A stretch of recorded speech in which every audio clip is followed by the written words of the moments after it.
Let's start by taking a look at some of the big name brands who are using co-marketing partnerships as part of their marketing strategy.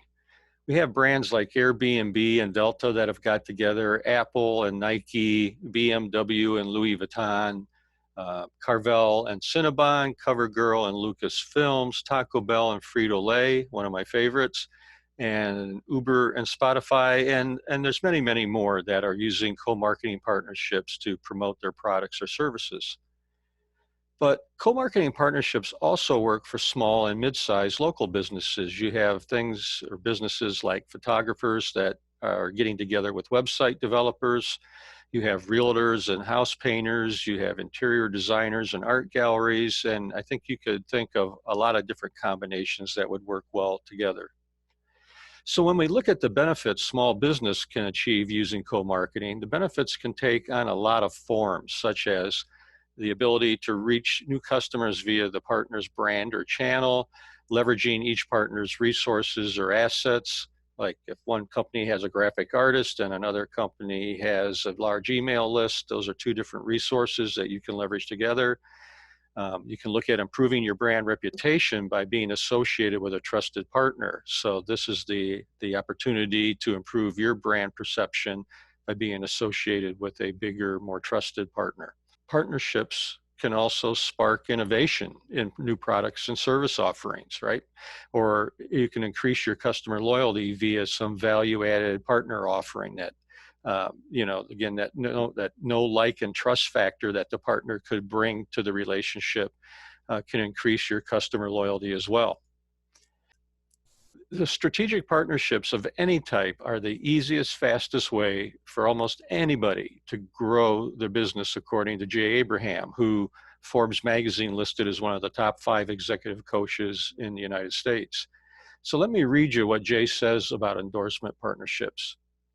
The easiest, fastest way for almost anybody to grow their business is to find someone else who's got a business or a publication or an association or a reputation in a marketplace, and get that individual or that business to put the full force and credibility of their name, their reputation, and all their goodwill behind you.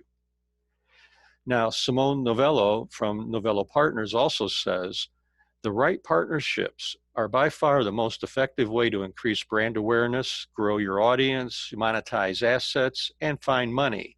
So is it no wonder good marketing partnerships deliver an average 9-to-1 return on investment? Can you say that about your AdWords or SEO campaign? So as you can see, some of the world's top marketers use partnerships to grow their businesses. And in fact, Dan Lok calls strategic partnerships the world's most powerful business strategy. So then where can your business use a co-marketing partnership? Well, just let me say, co-marketing is a strategy, not a new marketing channel, okay? It's a strategy that can be used with online digital marketing channels, or it can be used offline, like your traditional advertising marketing campaign techniques, as you'll see a bit later.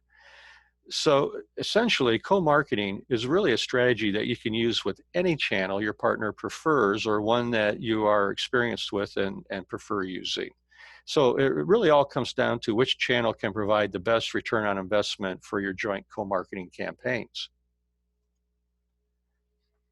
Now, lastly, when you're thinking about getting started with a co-marketing partnership, one of the first things you want to consider are the actual business goals you want to achieve. And this is important because your goal for the partnership will dictate the types of partners you can potentially work with and the format of your co-created campaigns.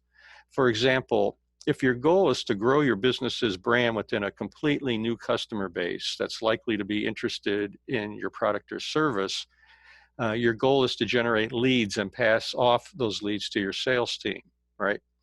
It could be to become associated with a brand name or a bigger player in your market, right? So these are all good potential co-marketing partnership goals. And lastly, as with any goal you set, try to attach a number, a time frame, or a business purpose to your goals, and set objectives that tie directly to your greatest area of business needs. So for example, you might say, I'd like to generate 400 net new leads for my sales team by participating with a non-competitive company in our space. Or you might say, I'd like to reach a new social media audience by partnering on an Instagram story swap where we place our branding in the other brand's Instagram story, and that story is seen by 5,000 people. Or you could say, or might say, by co-hosting a small event with a local company, I want to drive 100 new ticket sales to our annual event in a few months.